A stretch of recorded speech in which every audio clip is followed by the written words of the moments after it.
नमस्कार दोस्तों। आज मैं एक बहुत ही बढ़िया और लेटेस्ट वीडियो और लेटेस्ट जानकारी लेकर आया हूं।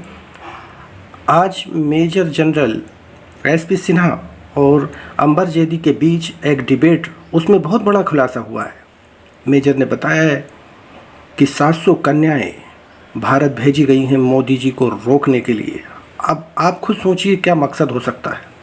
पाकिस्तानियों को सिर्फ बदला लेने की पड़ी है और कोई काम नहीं है। अपने देश की गिरबान में नहीं झांक रहे हैं, न तरक्की की ओर देख रहे हैं। सिर्फ विष उगलता रहता है और विष भेजता रहता है। तो वीडियो देखते हैं पूरा, और आपके कमेंट बॉक्स में मैं चाहूँगा कि विचार रखिए। लाइक और सब्सक्राइब जरूर कीजिए। धन्यवाद। खास कार्यक्रम में हमारे साथ खास मेहमान जुड़े हैं मेजर जनरल एसपी सिन्हा। बहुत बहुत स्वागत है आपका सर। नमस्कार। भारत माता की जय हो। भारत माता की जय। और लेकिन सर सवाल ये होता है, क्योंकि अब जिस तरह से भारत की जो भी जांच एजेंसियां हैं, उन्होंने जांच काफी तेज कर दी है और सीमा को अब एटीएस से ने उनको पूछताछ के लिए भी उठाया हुआ है। पिछले 2 दिन से उनके साथ इस तरह की जांच चल रही है। तो शक गहरा रहा है एटीएस का उनकी इसमें इन्वॉल्व होना और इतना ज्यादा एक्टिवली उनसे जांच करना। ये किस तरफ मामले को ले जाता हुआ नजर आ रहा है? देखिए, ये जो प्यार की दुकान खोली जा रही है, इसकी कहानी है, लैला मजनू की कहानी कही जा रही है। ये लैला मजनू की कहानी नहीं है, बहुत बड़ा षड्यंत्र है। और मैं साफ शब्दों में कहना चाहता हूं कि 2024 के पहले इन लोग की साजिश है, पाकिस्तान की, चीन की, सोरोस की, एक पॉलिटिकल पार्टी का एक महत्वपूर्ण व्यक्ति है उसकी, कि किसी न किसी तरह से मोदी जी को सत्ता से हटाओ। इलेक्शन में जानते हैं हरा नहीं सकते, तो फिजिकली हटाने का प्रयत्न करेंगे। और वो साजिश दिखती है, पूरे मीडिया को दिख रही है, हमें भी दिख रही है। सवाल पैदा होता है कि क्या ये सच नहीं है कि पाकिस्तान के आईएसआई ने अंदाजन 600-700 लड़कियों को ट्रेन किया है कि हिंदूज को, हिंदू बॉयज को ट्रैप करो, हनी ट्रैप करो। और वो क्यों? ये 600-700 नाग कन्या तैयार की जा रही है, विष कन्या, और जिसका एक ही टारगेट है, माननीय प्रधानमंत्री जी मोदी जी। देखिए, मैं चिंतित इसलिए होता हूं क्योंकि कोई भी सुरक्षा 100% सिक्योर नहीं होता है। ये मेरी अपनी सोच है। जॉन एफ कैनेडी को मार दिया गया ना, हाउस लॉबी ने मरवा दिया, राजीव गांधी भी मारे गए, इंदिरा गांधी जी मारी गई अपने घर के अंदर। जो बेन सिंह जो इतना वफादार होता था, उसने गोली चला दी। तो कोई भी सिक्योरिटी ग्रिड 100% सेफ नहीं होता है। और यदि इतना भी गैप मिल जाए, 1 सेंटीमीटर भी गैप मिल जाए सिक्योरिटी ग्रिड में, तो आतंकी तो अपना मकसद पूरा कर लेते हैं। मेरी चिंता यहां है। अब मैं आता हूं सीमा पे। ये लड़की कहती है कि ये 5वां क्लास पास है। देखने से तो नहीं लगता कि 5वां क्लास पास है। जो औरत धड़ल्ले से अंग्रेजी बोलती है, हिंदी बोलती है, और सबसे बड़ी बात है कि उत्तर प्रदेश की डायलेक्ट बोलती है, उसमें भी इसने अपना सफलता प्राप्त कर लिया है, काबिलियत हासिल कर ली है। मैं नोएडा में 1998 से रह रहा हूं और मेरा परिवार रह रहा है, और मैं तो यूपी डायलेक्ट सीख नहीं पाया। मैं तो अंग्रेजी बोलता हूँ, हिंदी बोलता हूँ, मैं बिहार का हूँ, समस्तीपुर का हूं, तो मैथिली बोलता हूं। मैं ननिहाल का भी वही डायलेक्ट है, थोड़ा सा वेरिएशन है, पर बाय एंड लार्ज सेम है। इसके अलावा तो मुझे यूपी डायलेक्ट आती नहीं है। ये महिला हिंदुस्तान में आती है, धड़ल्ले से यूपी डायलेक्ट बोलती है। ये कैसे संभव है? क्या एक भोली भाली लड़की 5th क्लास पास इतना लंबा सफर कर सकती है? संभव नहीं है। तो वो कौन से लोग थे? और 4 बच्चों के साथ, यहाँ एक बच्चा न्यूसेंस कर देता है, दिमाग माँ का चाट लेता है, टेंशन कर देता है, पागल हो जाती है माँ, हस्बैंड से लड़ पड़ती है कि इसको संभालो। और ये 4 लड़की है बच्चों के साथ अकेले ट्रैवल कर रही है। अरे भाई, तुम तो सुपर ह्यूमन हो, तुम लेडी नहीं हो सीमा। तो दूसरी बात, 2 मोबाइल का तोड़ना, 4 सिम कार्ड का तोड़ना, 3 आधार कार्ड, 6 पासपोर्ट, नेपाल से वीओआईपी पे बात करना, हॉटस्पॉट का इस्तेमाल करना। अंबर, मैं फौज का रिटायर्ड जनरल हूं, मुझे आज तक नहीं आता वीओआईपी इस्तेमाल करने नहीं आता। ये लड़की प्रोफिशिएंसी देखो, हॉटस्पॉट भी इस्तेमाल कर रही है, वीओआईपी भी इस्तेमाल कर रही है, और बातचीत हो जाता है फिर तोड़ देती है। तो सब कुछ अच्छा था। यदि लैला मजनू की ही कहानी थी, तो ये सब क्यों? तो ये शक पैदा करता। और मैं बताता हूं कि ये जो नेपाल से जब क्रॉस की, तो जो पाकिस्तान सिम कार्ड था और वो मोबाइल था, डिस्ट्रॉय कर दी। इसका मतलब कहीं ना कहीं तो कुछ छुपाने की कोशिश कर रही है ना। यदि मैं पकड़ी गई, ये सब चीज पकड़ा गया, तो ट्रेस बैक हो जाएगा। तो किसको छुपाने की कोशिश कर रही है? किस प्लान को? किस संस्था को, किन लोगों को ये छुपाने की कोशिश कर रही है, क्यों नहीं लिया गया, ये प्रश्न। उसके बाद जिस तरह से व्यवहार कर रही है, कैमरा फेस करती है, धड़ल्ले से जवाब देती है, मैं गारंटी देता हूं अंबर कि तुम उसके सामने बैठ जाओ तो तुम फीकी पड़ जाओगी, तो तुमको हरा देगी, कॉन्फिडेंस लेवल में तुमको हरा देगी। सर वो जो दुबई और वाया नेपाल ये रास्ता मुझे भी नहीं पता था। बेटा that's on the lighter side. जी जी, आई नो सर।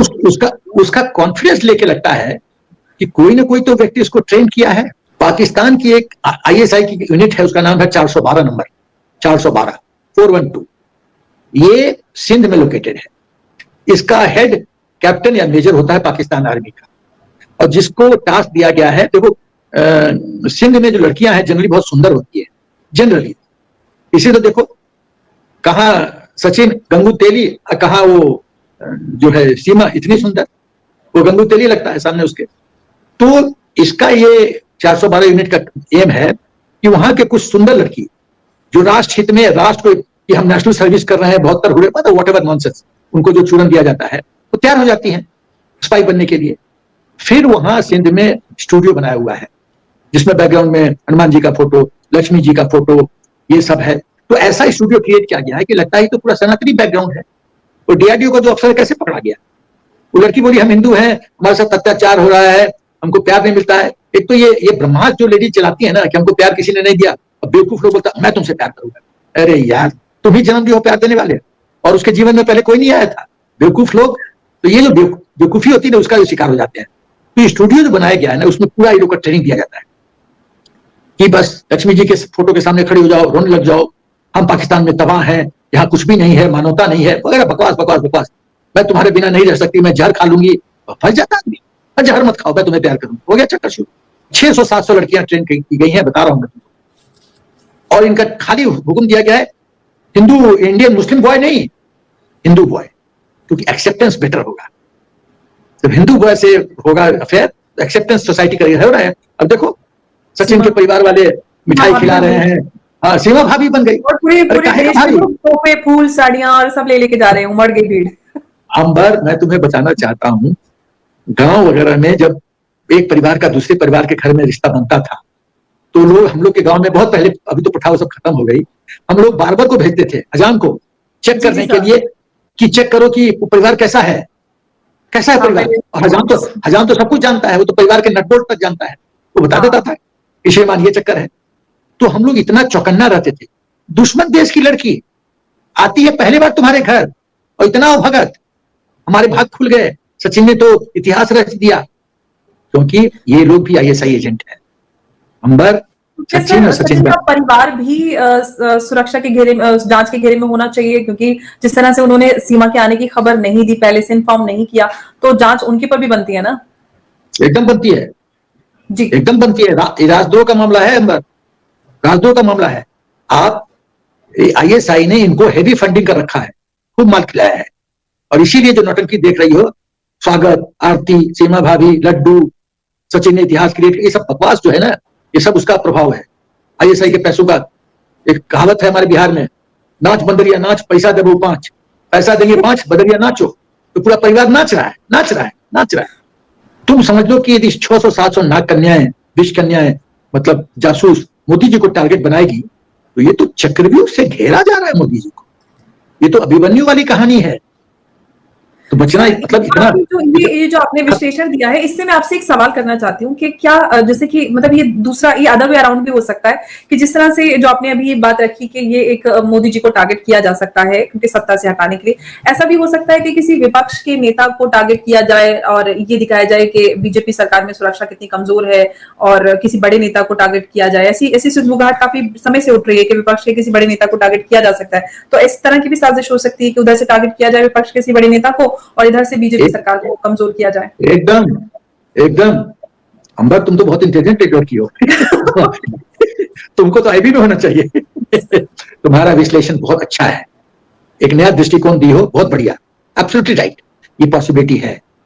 एम क्या है सोरोस की, एक पॉलिटिकल पार्टी की इंपॉर्टेंट को, पाकिस्तान की, चाइना, एम क्या है? मोदी जी को सत्ता में ना, कैसे उनको डिस्क्रेडिट करो, बदनाम करो, कैसे आतंकवाद फैलाओ। कि देश G20 के समय कितना ही गदर करने की कोशिश किए थे, तो सवाल यह है कि मोदी जी की छवि डाउन करो ताकि उनको वोट न मिले। तो ये पॉसिबल है। मेरी अपनी सोच है, इनको इस तरह से ट्रेन किया गया होगा, पहले हिंदुस्तान के खिलाफ हेट्रेड, ये काफिर हैं, इनको बर्बाद करना सही है।